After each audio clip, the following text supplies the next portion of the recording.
Hello everyone, I am Harsh and I welcome you back to this YouTube channel. It is the second video of this playlist where we are going to learn English grammar from basics. In the previous video, we have looked at some important terms of English, and in this video, we shall be looking at all the parts of a speech in brief. पिछले video में हमने English के कुछ basic terms को समझा था और इस वीडियो में हम लोग पूरे पार्ट्स ऑफ अ स्पीच को समझेंगे। हालांकि यह वीडियो थोड़ा लंबा बन सकता है, परंतु इस वीडियो को देखने के बाद आप किसी भी सेंटेंस में किसी भी वर्ड को आइडेंटिफाई कर पाएंगे कि कौन सा वर्ड किस पार्ट्स ऑफ अ स्पीच का भाग है। आइए शुरू करते हैं पार्ट्स ऑफ अ स्पीच से। What is parts of a speech? तो जैसा कि हम सभी लोग जानते हैं कि वर्ड, जो यह वर्ड है, शब्द है, इसे इंग्लिश में 8 भागों में डिवाइड किया जाता है, 8 पार्ट्स में डिवाइड किया जाता है और प्रत्येक पार्ट को हम लोग क्या बोलते हैं? पार्ट्स ऑफ स्पीच बोलते हैं। In English all the words are divided into 8 groups and each group is known as parts of speech. If you want you can write it down in your notes. The words are divided into 8 groups. Each group is.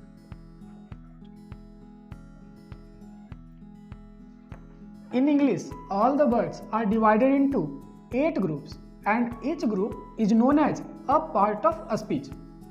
English में जितने सारे words हैं उन्हें 8 भागों में बांट दिया गया है। जैसे कि यदि मैं पेन को लिखूं तो पेन भी एक वर्ड है, डांस यह भी एक वर्ड है, ऑफ यह भी एक वर्ड है, लव यह भी एक वर्ड है, इसी तरह से फ्रॉम यह भी वर्ड है, बीइंग यह भी एक वर्ड है। तो इन सबको अलग अलग कैटेगरी में बांट दिया गया है, इनके कुछ कैरेक्टरिस्टिक को ध्यान में रखकर, इनके कुछ गुण को ध्यान में रखकर, इनके यूजेस को ध्यान में रखकर 8 भागों में बांट दिया गया है और उन्हीं प्रत्येक भाग को हम लोग पार्ट्स ऑफ स्पीच कहते हैं। तो आइए सबसे पहले हम लोग जाने इंग्लिश में कितने पार्ट्स ऑफ स्पीच हैं। Let me rub this all. I hope you would have written this in your book.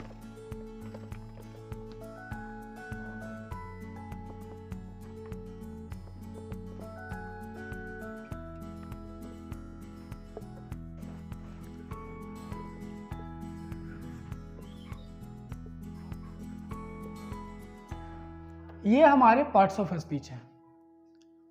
सबसे पहला noun, pronoun, adjective, verb, adverb, preposition, conjunction, interjection. सबसे पहले नाउन से शुरुआत करते हैं, उसके बाद हम लोग प्रोनाउन को पढ़ेंगे, एडजेक्टिव, वर्ब, इसी क्रम में इन 8 को। सबसे पहले नाउन से शुरुआत करते हैं।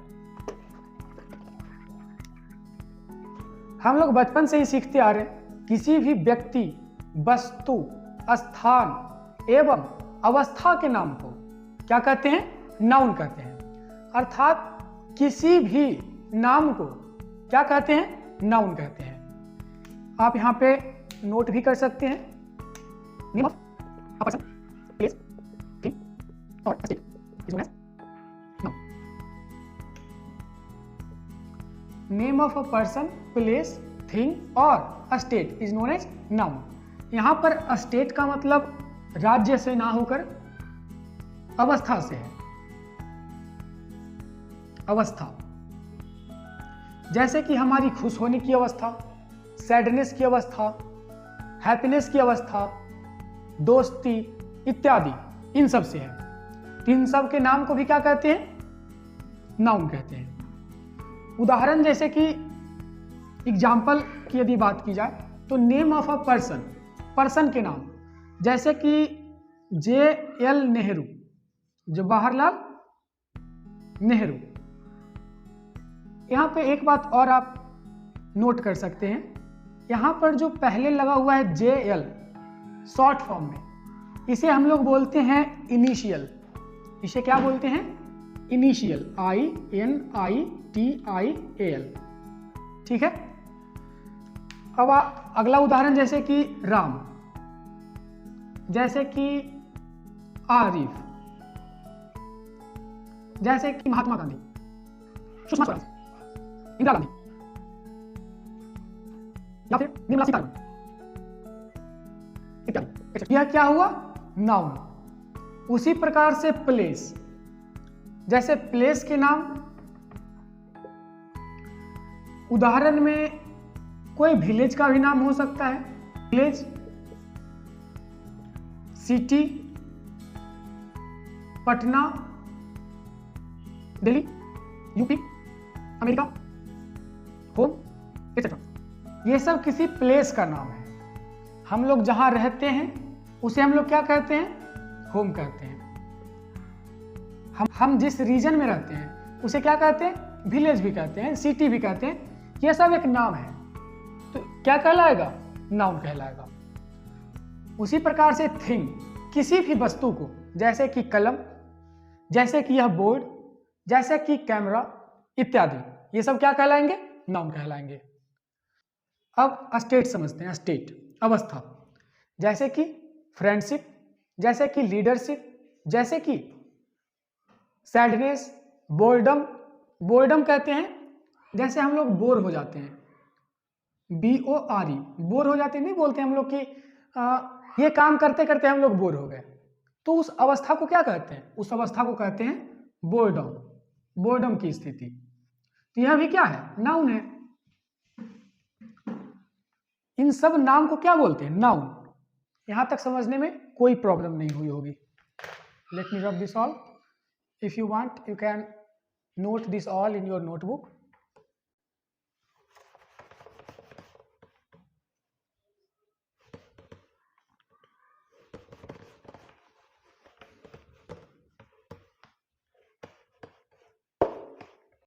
यहां तक हमने नाउन किसे कहते हैं और साथ ही साथ उसके कुछ उदाहरण को भी देखा।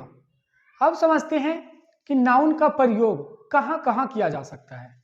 किसी सेंटेंस में नाउन कहां कहां पर उपयोग में आ सकता है। Uses of noun. तो सबसे पहली बात, नाउन किसी भी सेंटेंस में सब्जेक्ट का काम कर सकता है। नाउन किसी सेंटेंस में सब्जेक्ट के स्थान पर आ सकता है। उसी प्रकार से ऑब्जेक्ट के स्थान पर भी आ सकता है। किसी सेंटेंस में नाउन ऑब्जेक्ट का भी काम कर सकता है। सब्जेक्ट कॉम्प्लीमेंट का भी काम कर सकता है और ऑब्जेक्ट कॉम्प्लीमेंट का भी काम कर सकता है। और साथ ही साथ यह किसी प्रीपोजिशन के बाद आकर प्रीपोजिशन का ऑब्जेक्ट भी बन सकता है, यानी कि ऑब्जेक्ट ऑफ अ प्रीपोजिशन। तो सबसे पहले समझते हैं सब्जेक्ट के रूप में नाउन कैसे आ सकता है। Delhi is my city. Delhi मेरा शहर है। यहां पर दिल्ली नाम है, यानी कि नाउन है, जो कि इस सेंटेंस में किसका कार्य कर रहा है? सब्जेक्ट का। उसी प्रकार से Shubham is my friend. Shubham मेरा दोस्त है। यहां पर शुभम नाउन है और यहां पर सब्जेक्ट का काम कर रहा है। उसी प्रकार से ऑब्जेक्ट, जैसे कि मैं बात करूं आई लाइक श्याम, मैं श्याम को पसंद करता हूं। तो यहां पे श्याम क्या है? ऑब्जेक्ट है इस सेंटेंस का और यह भी नाउन है। तो नाउन यहां पे ऑब्जेक्ट का भी काम कर रहा है। उसी प्रकार से और भी उदाहरण ले लूं, Mohan and Radha had beaten Soumya। Mohan और राधा ने सौम्या को पीटा। तो यहां पे सौम्या क्या है? ऑब्जेक्ट है, जो कि एक नाउन है। और यहां पे मोहन एंड राधा इस सेंटेंस में किसी कार्य को कर रहा है, इसलिए यह सब्जेक्ट कहलाएंगे। और साथ ही साथ यह नाम है, इसलिए नाउन। तो नाउन सब्जेक्ट का भी कार्य कर रहा है और साथ ही साथ ऑब्जेक्ट का भी। यहां तक समझ में बात आई होगी। अब आगे समझते हैं कि नाउन सब्जेक्ट कॉम्प्लीमेंट की तरह कैसे कार्य कर सकता है और ऑब्जेक्ट कॉम्प्लीमेंट की तरह।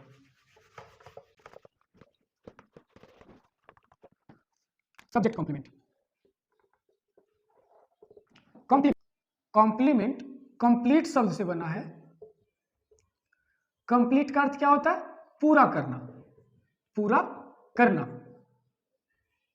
और कॉम्प्लीमेंट का मतलब होता है पूरा करने वाला, पूरा करने वाला।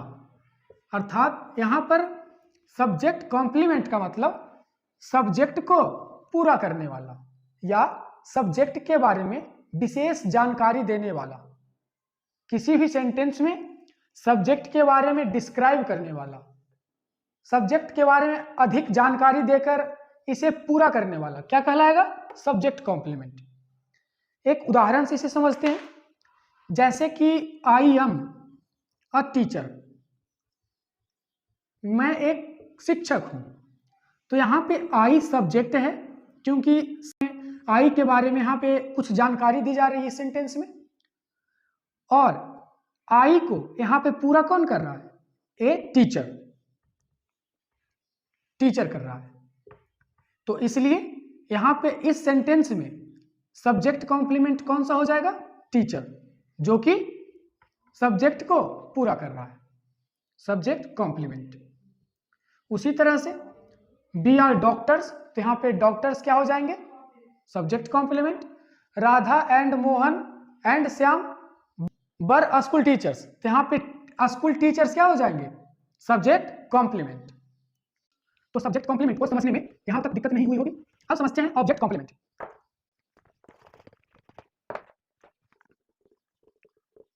ऑब्जेक्ट कॉम्प्लीमेंट का मतलब ऑब्जेक्ट को पूरा करने वाला।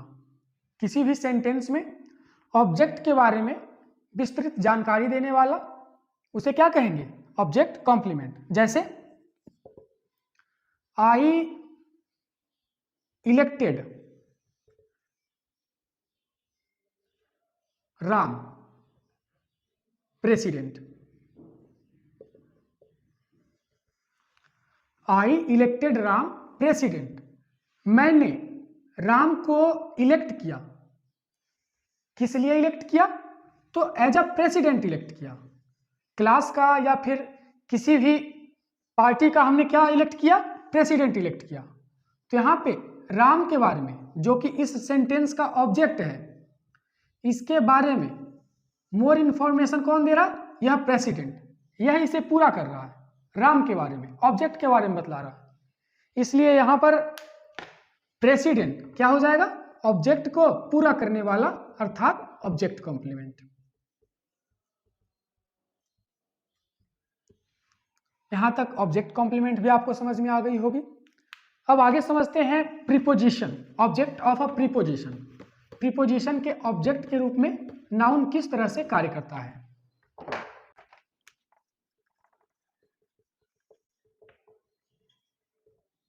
ऑब्जेक्ट ऑफ अ प्रीपोजिशन, इसे उदाहरण से समझते हैं। जैसे he was running behind Shyam. He was running behind Shyam, वह श्याम के पीछे भाग रहा था या दौड़ रहा था। तो यहां पे बिहाइंड इस सेंटेंस में प्रीपोजिशन है। प्रीपोजिशन उसे कहते हैं जो किसी सेंटेंस में दो वर्ड्स को, दो शब्द को आपस में जोड़ता है, कनेक्ट करता है। तो यहां पे बिहाइंड क्या है? इस सेंटेंस में प्रीपोजिशन है और यहां पर श्याम इस सेंटेंस में नाउन है जो कि बिहाइंड प्रीपोजिशन के बाद आकर ऑब्जेक्ट का काम कर रहा है, इस प्रीपोजिशन का ऑब्जेक्ट बन रहा है। तो यहां पर जो नाउन है वो किसका कार्य कर रहा है? ऑब्जेक्ट ऑफ प्रीपोजिशन का ऑब्जेक्ट के रूप में काम कर रहा है। अब इसके आगे प्रोनाउन को समझते हैं।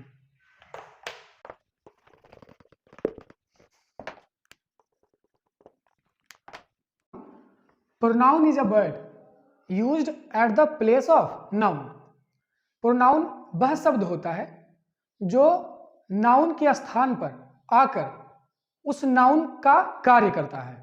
जैसे यदि यहां पे एक उदाहरण लूं, आई एम टीचिंग, मैं पढ़ा रहा हूं। यहां पर पढ़ा कौन रहा है? हर्ष, अर्थात जो मेरा नाम है हर्ष पढ़ा रहा है। लेकिन इसी हर्ष को मैं किसी और शब्द के माध्यम से बतलाना चाहा, उसे मैंने आई का नाम दिया, आई एम टीचिंग। तो यहां पे जो हर्ष है इसके लिए मैंने कौन सा शब्द उपयोग किया? आई। इस नाउन के लिए जो शब्द का हमने उपयोग किया आई, यह क्या कहलाएगा? यह प्रोनाउन कहलाएगा। यह क्या कहलाएगा? प्रोनाउन। इसी प्रकार से हम लोग, यहां पे हो सकता है हम लोग में 10 लोग हों, 10 का अलग अलग नाम होगा और सभी के नाम के लिए हम लोग एक वर्ड का उपयोग किए, हम लोग, यानी कि बी। यह भी किसका काम कर रहा है? नाउन का। अर्थात यह क्या कहलाएगा? प्रोनाउन। इसी प्रकार से यू, आपका भी कोई नाम होगा और आपके लिए आपका नाम ना बोलकर किसी दूसरे शब्द का उपयोग किया जा रहा है, लेकिन इससे अर्थ सेम निकल रहा है, आपके बारे में ही बतलाया जा रहा है, तो यह क्या कहलाएगा? प्रोनाउन कहलाएगा। यहां तक समझने में कोई परेशानी नहीं हुई होगी। और इसके आगे समझते हैं कि प्रोनाउन कहां कहां पर यूज में आ सकता है। तो जैसा कि हम लोग अभी जाने कि प्रोनाउन नाउन के स्थान पे आता है। किसके स्थान पे? नाउन के स्थान पे। इसलिए जो जो फंक्शन नाउन के हैं, जो जो यूजेस नाउन के हैं, वो सेम यूजेस किसके हो जाएंगे? प्रोनाउन के। अर्थात नाउन जिस तरह से किसी सेंटेंस का सब्जेक्ट बनता है, उसी तरह से प्रोनाउन भी किसी सेंटेंस का सब्जेक्ट बन सकता है। नाउन किसी सेंटेंस में ऑब्जेक्ट का कार्य करता है, तो प्रोनाउन भी सेंटेंस में ऑब्जेक्ट का कार्य कर सकता है। नाउन किसी प्रीपोजिशन के बाद आकर उस प्रीपोजिशन का ऑब्जेक्ट बनता है। Same in the same fashion pronoun भी किसी प्रीपोजिशन के बाद आकर उसका ऑब्जेक्ट बन सकता है। जिस प्रकार से नाउन सब्जेक्ट कॉम्प्लीमेंट का काम करता है, ऑब्जेक्ट कॉम्प्लीमेंट का, उसी तरह से प्रोनाउन भी। आप चाहें तो noun is equal to pronoun लिखकर वहां पर इसके यूजेस को लिख सकते हैं। यहां पर एक बात नोट करने की है कि किसी भी सेंटेंस में जो सब्जेक्ट होता है वो या तो नाउन हो सकता है, नाउन फ्रेज हो सकता है, या फिर प्रोनाउन हो सकता है। इसके अलावे सेंटेंस में कोई दूसरा सब्जेक्ट नहीं हो सकता है। इसे आप चाहें तो किसी अच्छे जगह पर नोट भी कर सकते हैं। जो सब्जेक्ट होता है वो या तो नाउन हो सकता है या फिर नाउन फ्रेज हो सकता है, नाउन क्लाउज हो सकता है, या फिर प्रोनाउन हो सकता है। इसके अलावे और कोई भी पार्ट्स ऑफ स्पीच सब्जेक्ट का कार्य नहीं कर सकती है। इसे आप चाहें तो नोट कर सकते हैं। अब समझते हैं एडजेक्टिव। एडजेक्टिव एडजेक्टिव में आप यहां पर देख सकते हैं क्या आ रहा है? एड। अक्सर हम लोग YouTube को ओपन करते हैं, किसी वीडियो को चलाते हैं, तो स्टार्टिंग में ही हमें ऐड दिखाई जाती है, या फिर न्यूज चैनल पे टीवी जब हम लोग ओपन करते हैं तो उसमें एडवर्टीजमेंट आता है। एड आता है, जिसे एड बोलते हैं शॉर्ट फॉर्म में। एडवर्टीजमेंट को शॉर्ट फॉर्म में क्या बोलते हैं? एड। तो एड आता है, तो एड से हमें वो क्या बतलाना चाहता है? वो अपनी प्रोडक्ट के बारे में, अपने कंपनी के बारे में, या फिर अपने वेबसाइट के बारे में कुछ विशेषता बतलाता है। तो ऐड का मतलब क्या हुआ? विशेषता जो बतला रहा है। तो यहां पर भी उसी सेंस में, in the same fashion you can understand over here, कि एडजेक्टिव का भी मतलब क्या होगा? जो कि विशेषता बतलाएगा। किसकी विशेषता बतलाएगा? नाउन और प्रोनाउन की। नाउन एवं प्रोनाउन की। नाउन एवं प्रोनाउन की जो विशेषता बतलाएगा उसे क्या कहेंगे? एडजेक्टिव कहेंगे। अब इसे कुछ एग्जाम्पल की मदद से समझते हैं। जैसे गुड पीपल। लोग, पीपल का मतलब लोग, यह क्या है? यह नाउन है। यहां पर जो पीपल है यह सिर्फ नाउन को प्रदर्शित कर रहा है। लेकिन जब हम लोग बोलते हैं गुड पीपल अर्थात अच्छे लोग, इस पीपल के बारे में कुछ विशेषता बतला रहा है। कैसे लोग? तो अच्छे लोग। तो यहां पे गुड क्या हो जाएगा? गुड एडजेक्टिव हो जाएगा, जो कि नाउन की विशेषता बतला रहा है। उसी प्रकार से bad boy, he is a bad boy. तो बॉय यहां पे क्या है? नाउन है, और इस नाउन से पहले आकर नाउन के बारे में एक्स्ट्रा इंफॉर्मेशन दे रहा है। यह बैड, तो यह बैड क्या कहलाएगा? एडजेक्टिव। विशेषता अच्छे और बुरे दोनों सेंस में हो सकता है। अच्छा भी हो सकता है, अच्छे के सेंस में भी हो सकता है, और बुरे के सेंस में भी हो सकता है। तो यहां पे बुराई बताया जा रहा है इस बॉय के बारे में। उसी प्रकार से यह मार्कर ब्लैक है, तो मैं इसे बोल सकता हूं ब्लैक मार्कर। तो मार्कर तो यहां पे नाउन है, लेकिन इस मार्कर के बारे में कुछ एक्स्ट्रा इंफॉर्मेशन, विशेषता कौन बतला रहा है? यह ब्लैक। तो यह ब्लैक क्या हो जाएगा? एडजेक्टिव। और यहां पे इन दोनों ग्रुप को, इन वर्ड के ग्रुप को क्या बोलेंगे? फ्रेज बोलेंगे। हम लोग पहले से भी पढ़ चुके हैं कि फ्रेज किसे कहते हैं? अ ग्रुप ऑफ 2 और more words that does not give a full meaning. जो पूरा मीनिंग नहीं देता हो और वर्ड का ग्रुप हो, उसे क्या कहते हैं? फ्रेज कहते हैं। साथ ही साथ यहां पे एक कंडीशन होती है कि फ्रेज में ना तो सब्जेक्ट होता है और ना ही फिनाइट वर्ब होता है। इनको हम लोग आने वाली क्लासेस में अच्छे से देखेंगे। उसी प्रकार से और भी यदि एग्जाम्पल लें तो द बॉय, यह भी 2 वर्ड्स का एक ग्रुप है, तो यह क्या कहलाएगा? यह फ्रेज कहलाएगा। यहां पे द क्या है? एडजेक्टिव है। हम लोग पढ़ते हैं ए, यूज ऑफ ए, एन और द। ए, एन और द, जहां पे हम लोग को पढ़ाया जाता है कि यह क्या है? आर्टिकल है। ठीक, आर्टिकल तो है, लेकिन यह भी तो किसी पार्ट्स ऑफ स्पीच का भाग है। तो कौन से पार्ट्स ऑफ स्पीच में आता है?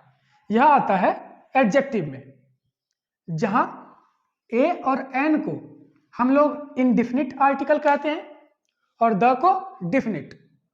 जो डिफिनिट को बतलाए, निश्चितता को बतलाए, वहां पे द का प्रयोग करते हैं, और जहां अनिश्चितता का बोध हो वहां पे ए और एन का प्रयोग करते हैं। यहां से हम लोग सीख गए ए, एन और द, यह एडजेक्टिव है। तो यहां पे द बॉय किसी निश्चित बॉय के बारे में बतला रहा है। यदि मैं सिर्फ बोलूं बॉय तो इससे लड़का का सिर्फ बोध होगा, लेकिन कौन सा लड़का कुछ पता नहीं। लेकिन यहां पे द बॉय का जब हमने यूज किया तो यह एक डिफिनिट लड़का के बारे में इशारा कर रहा है कि वह लड़का। कौन सा लड़का? वह लड़का, द बॉय। यह क्या हो गया, यह एक फ्रेज है क्योंकि 2 वर्ड का ग्रुप है, इसमें ना ही सब्जेक्ट है और ना ही फिनाइट वर्ब है और ना ही कोई डिफिनिट अर्थ दे रहा है। अब बात आती है कि कौन सा फ्रेज है। फ्रेज के भी कई प्रकार हैं, तो उनमें से कौन सा ये फ्रेज है? नाउन फ्रेज है, एडवर्बियल फ्रेज है, वर्बियल फ्रेज है, कौन सा फ्रेज है? तो यहां पे बॉय क्या है? नाउन है और यह एडजेक्टिव है, और इन दोनों को मिलाकर क्या बना? The boy. तो यह क्या कहलाएगा? Noun phrase. यह क्या कहलाएगा? नाउन फ्रेज, जो कि किसी सेंटेंस में नाउन के जैसा कार्य करेगा। आशा करता हूं कि यहां तक बताए गए पार्ट्स ऑफ स्पीच, जिसमें नाउन, प्रोनाउन और एडजेक्टिव आपको सही ढंग से समझ में आया होगा। यदि फिर भी कोई परेशानी होती है समझने में, तो आप मेरे व्हाट्सएप नंबर पे कांटेक्ट कर सकते हैं। And let me tell you one more thing, I have come up with a new online English classes where we are going to learn English grammar from basics and how to write English sentences. We will learn in the classes, and also we will be learning English spoken, how to speak. मैं English की एक online class लाया हूँ जिसमें हम लोग basic से English grammar, English writing और साथ ही साथ इंग्लिश स्पीकिंग सीखने जा रहे हैं। यदि आप चाहें तो आप इस टेलीग्राम चैनल पे जुड़ सकते हैं, जिसका लिंक आपके कमेंट सेक्शन में भी पिन कर दिया जाएगा। और साथ ही साथ यदि क्लास के बारे में ज़्यादा जानकारी के लिए इस व्हाट्सएप नंबर पर भी आप मैसेज कर सकते हैं। आज के लिए इतना ही, मिलते हैं नेक्स्ट वीडियो में। Keep learning, stay connected. Thank you.